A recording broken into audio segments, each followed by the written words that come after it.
Et puis, les élèves du collège d'enseignement catholique Calazans au Conseil national de la communication, une visite guidée qui a permis aux enfants de cet établissement de cerner les missions qui sont assignées au CNC. Le point avec Henrik Bokoko et Michel John Boudéon.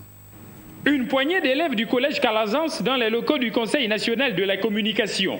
Pour cette visite guidée, les apprenants ont pu d'entrée de jeu s'imprégner du mode de fonctionnement du centre de documentation d'archives et de publication. Ici, la bibliothèque renferme près de 50 périodiques nationaux. Le secrétariat, c'est un bureau d'administration où ils stockent beaucoup d'informations et qu'ils peuvent revoir quand ils veulent pour informer des personnes qui en ont besoin.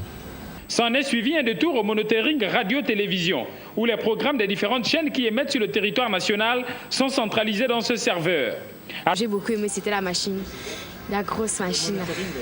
C'est ceux qui contrôlent, ceux qui passent à la télévision. Parce qu'ils ont dit qu'il ne faut pas que n'importe quoi passe, des injures, tout ça. À travers cet appareil, l'organe de régulation a la possibilité de regarder et d'examiner le contenu d'un programme qui fait l'objet d'une saisine de la part d'un ou de plusieurs plaignants. Le conseiller membre chargé de la télévision a salué l'esprit de découverte qui anime ses élèves. Les enfants en voulaient.